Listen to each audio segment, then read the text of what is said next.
Les amis, bienvenue dans ce nouveau et triste épisode d'ActuFoot avec la blessure d'El Bilal Touré ce dimanche. Il pourrait bien manquer le prochain rassemblement des Aigles, tout comme Ibrahima Koné qui est suspendu. En conséquence, on peut s'attendre à voir de nouvelles têtes dans la prochaine liste d'Eric Sekouchel. Il y a beaucoup de choses à dire les amis, installez-vous seulement, on va vous expliquer ce qu'il se passe.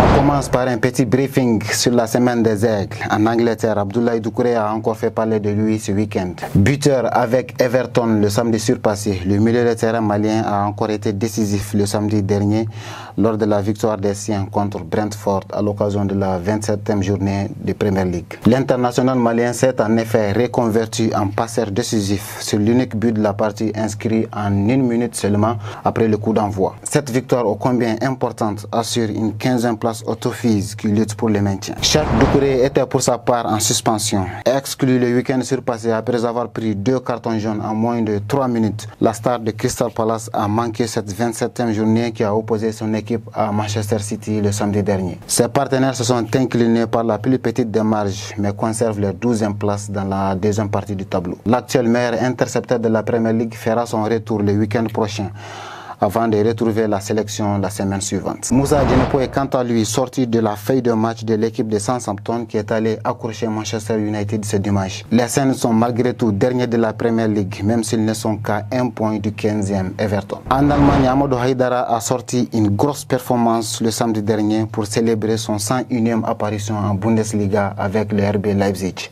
Même s'il n'a pas été décisif, le Malien a quand même permis à son équipe de prendre le contrôle du jeu et de dominer la bataille du milieu. En attendant le choc de ce mardi contre Manchester City, Doudou et ses coéquipiers ont renoué avec la victoire en s'imposant 3-0 contre le Borussia Mönchengladbach d'un potentiel futur aigle. Il s'agit bien sûr d'Alassane Plea. L'attaquant de 30 ans, il faut le rappeler, allait rejoindre les nids des aigles lors du dernier rassemblement en juin 2022. Mais une affaire de transfert l'avait contraint à se mettre en retrait. Cependant, le joueur avait lui-même ouvert les portes pour potentiellement porter les couleurs du pays de son père lors d'un de ses passages dans l'émission Talent d'Afrique. Aujourd'hui, on peut dire qu'il est prêt. Auteur de 12 passes décisives et de 2 buts en 22 matchs cette saison, l'attaquant de 30 ans a toutes les chances de voir son nom dans la prochaine liste du Mali, à moins que le sélectionneur n'en décide autrement. Ce qui nous paraît assez improbable parce qu'au mois de juin dernier, Eric Schell avait annoncé qu'il était en contact direct avec le joueur et qu'il était à 2 doigts de le faire venir. Aujourd'hui, il a plus que jamais besoin d'un avant-centre complet, surtout avec la blessure d'El Bilal Touré. Avec Almeria ce dimanche, l'attaquant des Aigles a en effet ressenti une gêne musculaire qui l'a amené à céder sa place dès la 12e minute de jeu face au FC Séville.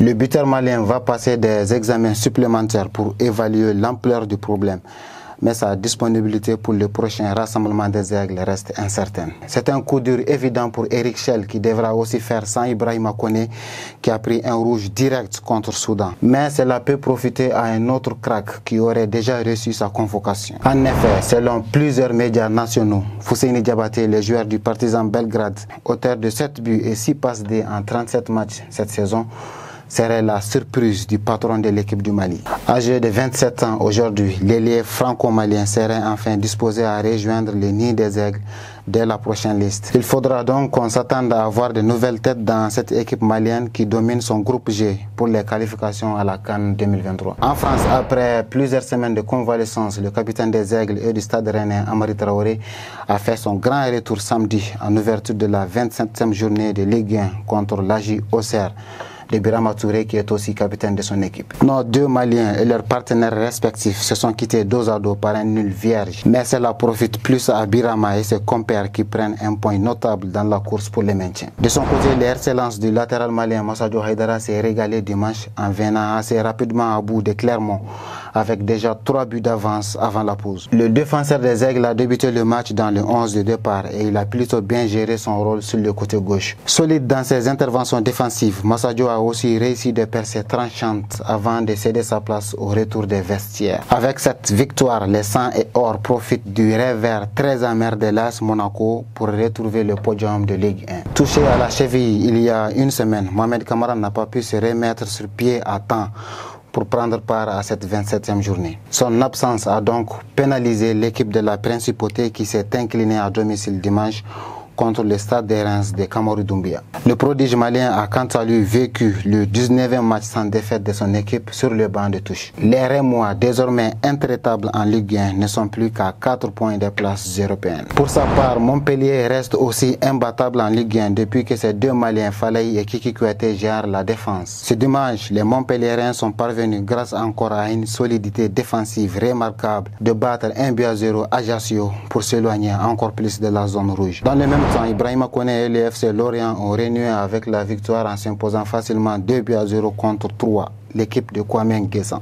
L'attaquant malien a pris part à la deuxième moitié de la rencontre sans parvenir à faire trembler les filets. Par contre, Kwame a joué presque toute la partie. S'il était présent dans les duels, le Malien a beaucoup manqué de créativité au milieu. En Autriche, rien n'arrête le RB Salzbourg de Sékou Koïta, leader indétrônable du championnat. Ce dimanche, l'attaquant malien a marqué son 3e but de la saison lors du succès 2-0 des siens comptant pour la 21e journée. Les Salzbourgeois reprennent ainsi la distance sur l'air dauphin avec 9 points d'avance dans la course pour les titres. Avec Olympiakos, Djadje Samasekou a retrouvé le podium du championnat de la Grèce ce dimanche suite à leur victoire 3-1 contre Athènes. Titularisé dans l'entrejeu, le milieu de terrain des Aigles a joué toute la rencontre et il s'est distingué aussi bien à la récupération que dans le contrôle du ballon. Son équipe est désormais 3e de la Super League grecque. Avec Westerlo, Néné Dorgeles s'est illustré le samedi dernier en contribuant par une passe décisive à la victoire 3-1 des siens contre Courtrai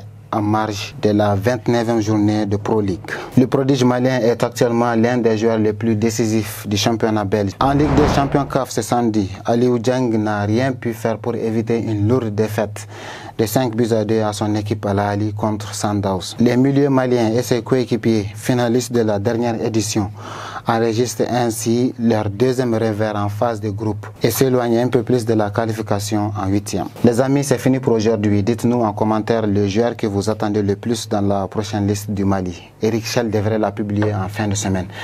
Entre-temps, portez-vous bien et vive les aigles.